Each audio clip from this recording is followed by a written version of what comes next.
اعوذ باللہ من الشیطان الرجیم بسم اللہ الرحمن الرحیم اذا السماء انفطرت، یہ سورہ انفطار ہے۔ ہم کے پانے کے حساب سے یہ چوتھی سورت ہے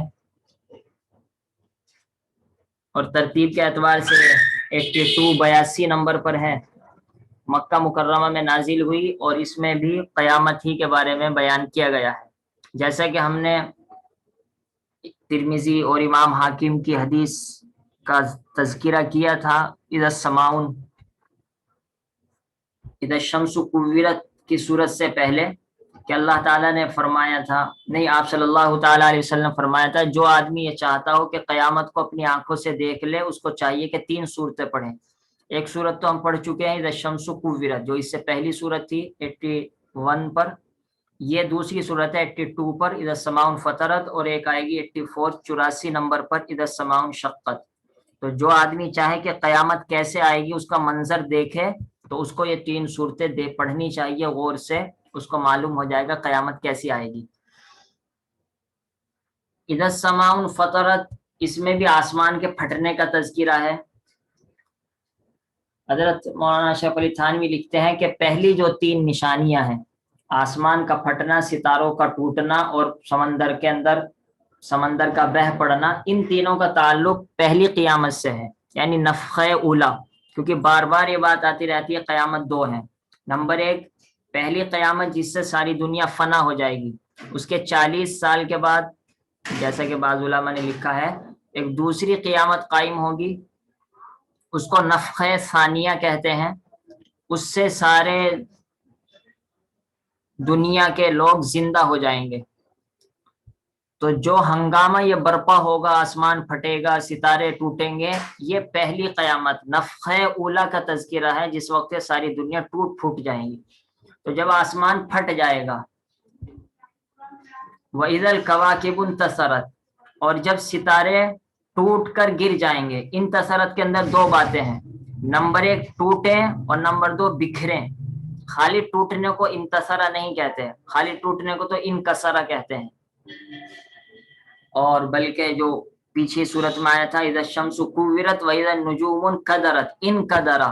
خالی ٹوٹنے کو انکدرا کہتے ہیں۔ اور یہاں پر کواکب بول کر یہاں ستارے ہی مراد ہیں، جو ستارے چمک رہے ہوں، وہ جن کی وجہ سے آج پورا آسمان روشن ہے اور آسمان کے اندر خوبصورتی ہے، وہ ستارے بھی ٹوٹ کر بکھر جائیں گے، جیسا کہ موتی کی، جیسا کہ کسی لڑی میں موتی بکھرے پرو رکھے ہوں، وہ لڑی ٹوٹ جانے کی وجہ سے موتی بکھر جاتے ہیں۔ وَإِذَا الْبِحَارُ فُجِّرَتْ، جب سمندر کو ابالا جائے گا۔ اس کی تفسیر یہ ہے کہ کئی آیتوں میں یہ بات آ چکی ہے کہ اللہ تعالیٰ آسمان میں آگ لگائیں گے، اور آسمان میں آگ لگانے کا مطلب یہ ہے کہ اس سمندر کی آگ، اس سمندر کے پانی کو بہت زیادہ ابال دیا جائے گا اور وہ آگ بن جائے گا، یا تو وہی آگ بن جائے گا یا پھر ابال کی وجہ سے وہ پانی سب کا سب ختم ہو جائے گا اور وہاں پر آگ اللہ تعالیٰ پیدا فرما دیں گے۔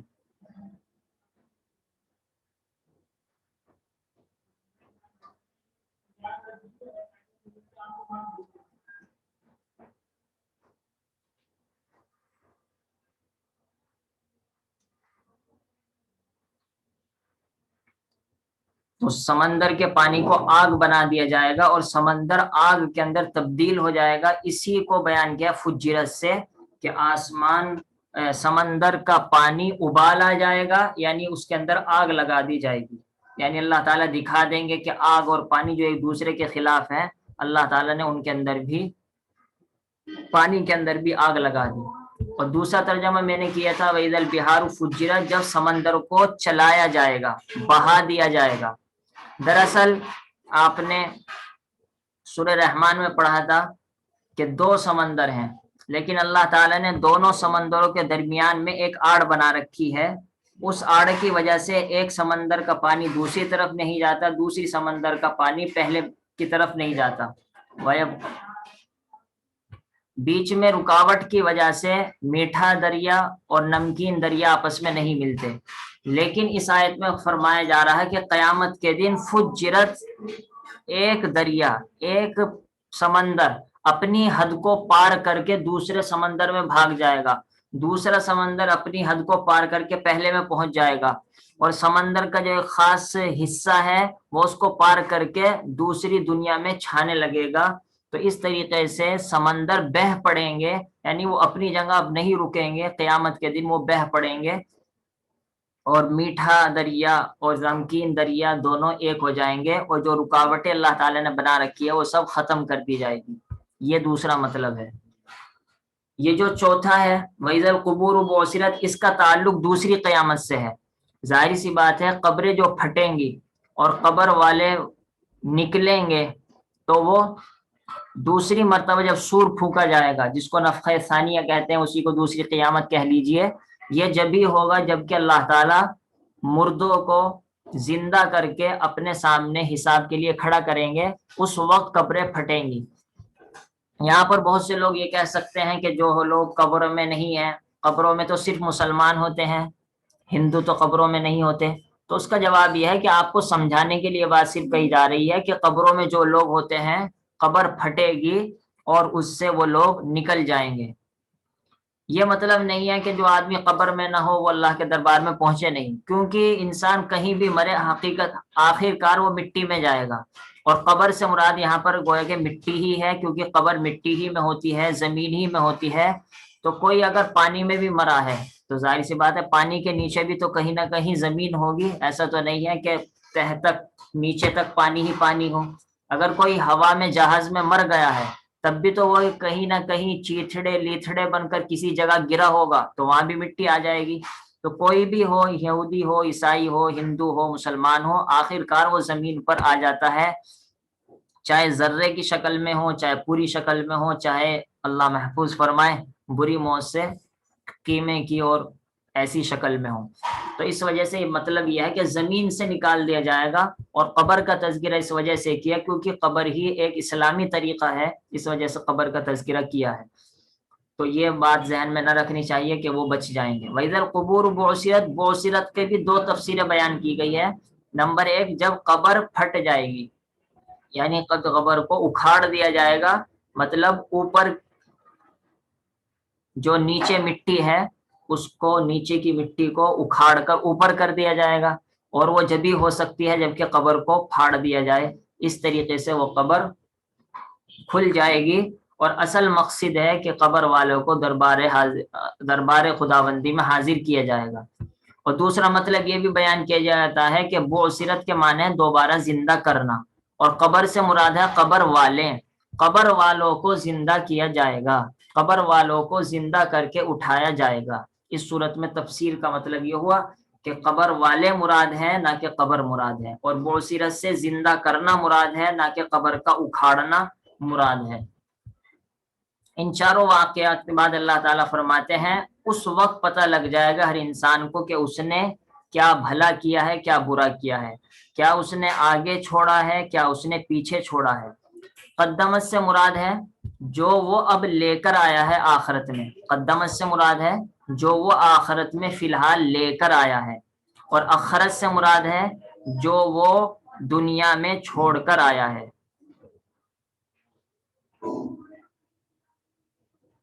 عبداللہ ابن عباس نے تو اس کی تفسیر کی ہے رضی اللہ تعالی عنہما،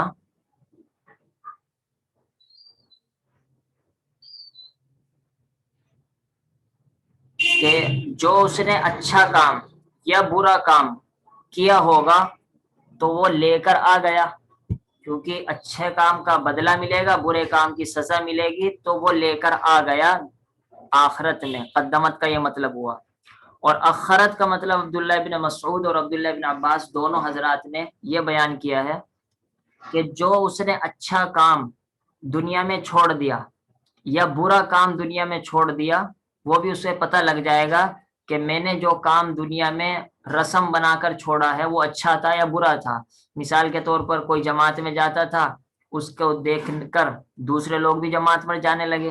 تو اب اس کو پتہ لگے گا آخرت میں کہ کتنا اچھا کام کیا میری وجہ سے لوگ دین پر لگ گئے، اور خدا نہ خواستہ کوئی فلم دیکھنے جاتا تھا، اس کی وجہ سے کوئی دوسرے محلے کے ساتھی بھی بگڑ گئے، تو اس کو پھر پتہ لگے گا کہ وہ پیچھے کیا بری حرکت چھوڑ کر آیا ہے۔ تو ما قدمت سے مراد وہ نیکی، وہ برائی جو قیامت میں لے کر حاضر ہوا ہے، اور اخرت سے مراد وہ رسم جو اچھی ہو یا بری ہو جو دنیا میں پیچھے چھوڑ کر آیا ہے، جس کے لوگ عمل کر رہے ہیں۔ ان چاروں واقعات کے بعد اللہ تعالیٰ نے فرمایا اے انسان اب بھی تو دھوکے میں پڑا ہوا ہے، یہ تو بتا کس چیز نے تمہیں دھوکے میں ڈالا ہے۔ اتنی ساری قیامت کی ہولناکیاں، واقعات، خطرناک باتیں سنانے کے بعد بھی تیری یہ حالت ہے کہ تیرے کان پر جوں تک نہیں رینگتی، ایسا لگتا ہے کہ تجھے کسی نے دھوکے میں ڈال دیا ہے۔ یا ایھا الانسان، اے انسان، لفظ انسان بول کر اشارہ کیا کہ اللہ تعالیٰ ہر انسان سے بات کہہ رہے ہیں، اے انسان، اسی وجہ سے الف لام لگایا ہے الانسان پر، اے ہر انسان، ہر ہندو، ہر مسلم، ہر عیسائی، ہر بچہ، بڑا، نوجوان، مرد، عورت، بوڑھا، بوڑھی، گاؤں کا، شہر کا، گلی کا، محلے کا، اے ہر انسان سے اللہ تعالیٰ کہہ رہے ہیں ما غرک بربک الکریم۔ پھر ما غرک بربک الکریم، بعض علماء تو کہتے ہیں یہ ڈانٹ ہے کہ کس چیز نے تجھے دھوکے میں ڈال دیا۔ اللہ تعالیٰ سے غفلت برتنی چاہیے، کمبخت انسان کیا کر رہا ہے۔ بعض حضرات تو یہ کہتے ہیں، اور بعض علماء کہتے ہیں اس کے اندر محبت ہے۔ اللہ تعالیٰ کہہ رہے ہیں ارے بھائی کس چیز نے تجھے میں دھوکے میں ڈال دیا، مجھے چھوڑ کر چلا گیا تو دونوں باتیں ہیں، کس چیز نے تجھ کو دھوکے میں ڈال دیا، اپنے رب سے، الکریم جو کہ کرم کرنے والا ہے، یعنی جو تجھ کو دھوکا ہوا ہے وہ اللہ تعالیٰ کا کرم ہے، ورنہ تو ابھی گناہ کرتا ابھی سزا مل جاتی، ابھی بد نظری کرتے ابھی روشنی آنکھ کی ختم ہو جائے، نعوذ باللہ من ذالک، ابھی ہاتھ سے غلط کام کیے ابھی ہاتھ ہی کے اندر ایک دم درد ہونا شروع ہو جائے، تو آدمی کبھی بھی غلط کام نہ کرتا، لیکن اللہ تعالیٰ نے جو ڈھیل دی ہے، اپنا کرم دکھایا ہے، اپنی شرافت دکھائی ہے، اپنی سخاوت دکھائی ہے، اس کی وجہ سے تجھ کو دھوکے میں ڈال دیا۔ لیکن سوچنے کی بات ہے اللہ تعالیٰ کا کرم یہ دھوکے کی چیز ہے یا اللہ تعالیٰ سے ملنے کی چیز ہے؟ کسی کی کرامت، کسی کی سخاوت، کسی کی شرافت، کسی کا نرم دل ہونا، کسی کا نرمی کے ساتھ معاملہ پیش کرنا، یہ اس کی طرف کھینچنے کی علامت ہے یا اس سے دور ہونے کا سبب ہے؟ ہمیں غور کرنے کی ضرورت ہے۔ اس وجہ سے اللہ تعالیٰ نے لفظ الکریم استعمال کر کے بتلا دیا ہے کہ یہ تو میری طرف محبت کرنے کا ذریعہ بننا چاہیے تھا اور تم نے اسی ذریعے کو مجھ سے دور ہونے کا ذریعہ بنا لیا۔ الذی خلقک، پھر اللہ تعالیٰ نے نعمتیں شمار کی، ارے اسی نے تو تجھ کو پیدا کیا، فسواک، پھر تجھ کو ٹھیک ٹھیک بنایا، وعدلک، اور اعتدال کے ساتھ بنایا۔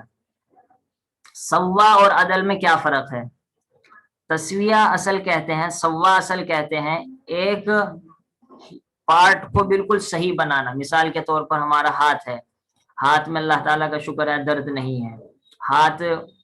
کے اندر خون نہیں نکل رہا، ہاتھ کے گوشت باہر نہیں نکلا ہوا ہے، گلا ہوا گوشت نہیں ہے نعوذ باللہ، بال صحیح ہیں، چبھتے نہیں ہیں، ہاتھ مڑ جاتا ہے، سیدھا ہمیشہ کبھی نہیں رہتا، ضرورت کے وقت موڑ لیا جاتا ہے۔ یہ ہے سوا، کہ ہر عضو کو صحیح بنایا، جو اس کی ضرورت اور اس کے فائدے تھے اس کو پورا کر دیا۔ اور عدالت کا کیا مطلب ہے؟ عدالت کا مطلب یہ ہے کہ ایک پارٹ کو دوسرے پارٹ کے مناسب بنایا۔ مثال کے طور پر ایک آنکھ کو دوسری آنکھ جیسا بنایا۔ اب اگر آپ غور کیجئے، اگر ایک آنکھ 3 انچ کی ہو اور دوسری آنکھ 4 انچ کی ہو، کتنا برا انسان لگے گا۔ ایک ہاتھ 1.5 فٹ کا ہو، دوسرا ہاتھ 2.5 فٹ کا ہو، کتنا برا انسان لگے گا۔ ایسے ٹانگوں کو لے لیجئے، کانوں کو لے لیجئے، ہاتھوں کو لے لیجئے، آنکھوں کو لے لیجئے۔ تو عدل کا مطلب یہ ہے کہ ایک پارٹ کو دوسرے پارٹ کے برابر بنایا، اسی کو میں نے کہا تھا انصاف سے بنایا۔ اور ایک مطلب فرہ، امام فرہ نے جو مطلب بیان کیا اس میں بہت مزے والی بات ہے کہ ایک پارٹ کو دوسرے پارٹ کے مناسب بنایا۔ اگرچہ یہ مطلب بھی پہلے مطلب کے قریب ہے، لہذا اس کو بہتر یہ ہے کہ مستقل نہ مانا جائے، بس یہی مطلب سمجھ لیا جائے۔ سوا کے معنی ہر ایک کو اس کی حکمت اور جو اس کا مقصد تھا اس کے مطابق بنایا، اور عدل کو ایک پارٹ کو دوسرے پارٹ کے حساب سے بنایا۔ فی ای صورت ما شاء، پھر اللہ تعالیٰ نے دیکھا کہ دیکھو اپنی شکل دیکھو کتنی خوبصورت ہے، کبھی بندر کو دیکھو، کبھی کتے کو دیکھو، کبھی خنزیر کو دیکھو، کبھی سانپ کو دیکھو، کبھی چیتا کو دیکھو، ان کی شکلیں کیسی بھیانک ہوتی ہیں، بری بری ہوتی ہیں، شکل پر جیسے کہتے ہیں 2.5 بج رہے ہوتے ہیں۔ جانوروں کی شکلیں تو ظاہر سی بات ہے گھناؤنی شکلیں ہوتی ہیں، اللہ تعالیٰ کہتے ہیں تو اپنی شکل کو دیکھ، کس صورت میں چاہا رکھ کا وقت تجھ کو جوڑ دیا۔ اب اللہ تعالیٰ نے ایسا نہیں ہے کہ ہاتھ ہمارے کہیں اور رکھے ہوئے ہوں، اگر ہاتھ سے مدد لینی ہے تو ہاتھ اٹھا کے لاؤ پھر وہ کام کرے گا۔ آنکھ کہیں اور رکھی ہو کہ آنکھ سے اگر دیکھنا ہو تو پہلے اٹھانی پڑے گی، جیسے کہ چشمہ ہوتا ہے پہلے چشمہ لگاؤ اور پھر آنکھ سے چشمے سے دیکھتا ہے، اگر چشمہ نہیں ہوگا تو نہیں دیکھے گا۔ رک کا بک، ایک عضو کو ایک پارٹ کو دوسرے پارٹ سے جوڑ دیا اور سب کو کام میں لگا دیا، ایسا نہیں ان کو بکھیر دیا ہو جس کی وجہ سے انسان برا بھی لگتا اور جس کی وجہ سے انسان اپنے اعضاء کو کام میں بھی نہیں لا پاتا۔ اسی کو اللہ تعالیٰ نے فرمایا فی یہ صورت ما شاء رکبک، اللہ نے جس صورت میں چاہا تجھ کو جوڑ دیا، یعنی بہت خوبصورت صورت میں تجھ کو بنایا، بہت خوبصورت شکل میں تجھ کو انسان بنا کر خوبصورت صورت عطا فرمائی، جیسا کہ اللہ تعالیٰ نے والتین کی صورت میں فرمایا تھا لقد خلقنا الانسان فی احسن تقویم، یقیناً ہم نے انسان کو بہترین صورت میں پیدا کیا ہے۔ اللہ تعالیٰ ہم کو ان باتوں پر شکر ادا کرنے کی توفیق عطا فرمائے اور اللہ تعالیٰ کو خوش کرنے کی، ان نعمتوں کو اللہ کی اطاعت میں لگانے کی توفیق عطا فرمائے۔ سبحان اللہ وبحمدہ، سبحانک اللہم وبحمدک، نشہد ان لا الہ الا انت، نستغفرک ونتوب الیک۔ سبحان ربک رب العزۃ عما یصفون وسلام علی المرسلین والحمد للہ رب العالمین۔